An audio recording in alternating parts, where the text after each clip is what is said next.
मेरी शादी को 20 साल हो गए हैं, लेकिन आज तक मेरी सास और मेरी ननद ने मुझे चैन की जिंदगी जीने नहीं दी।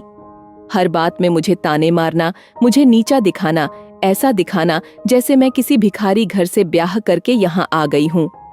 घर की इकलौती बहू होने के बावजूद घर की मालकिन का दर्जा, मेरी ननद को मिला रहना, घर के सारे फैसले मेरी ननद के द्वारा लिए जाना, यही सब देखा है मैंने अपने 20 साल की शादीशुदा जिंदगी में। मेरे पति के हिसाब से भी उनकी माँ और बहन हर काम में परफेक्ट है और मुझे कुछ नहीं आता। अब तो यह सब कुछ झेलते झेलते आदत सी पड़ गई है। पता है यह सब कुछ कभी ठीक नहीं होने वाला।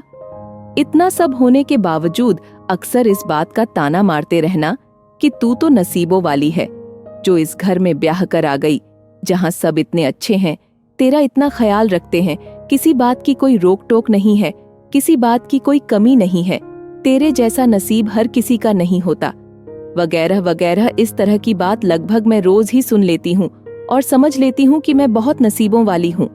अब मेरी ननद की बेटी के शादी की बात चल रही है।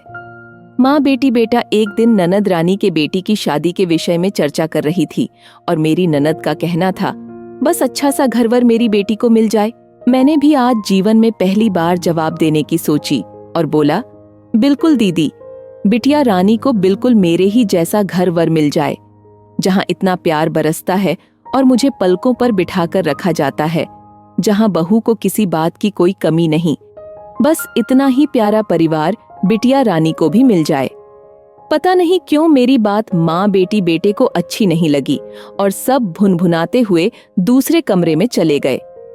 मैंने तो बस आशीर्वाद ही दिया था, वह भी वही बोलकर जो मैं पिछले 20 सालों से सुनती आ रही थी। समझ में नहीं आ रहा उन्हें यह बात पसंद क्यों नहीं आ रही थी। आखिर मैंने क्या गलत किया था।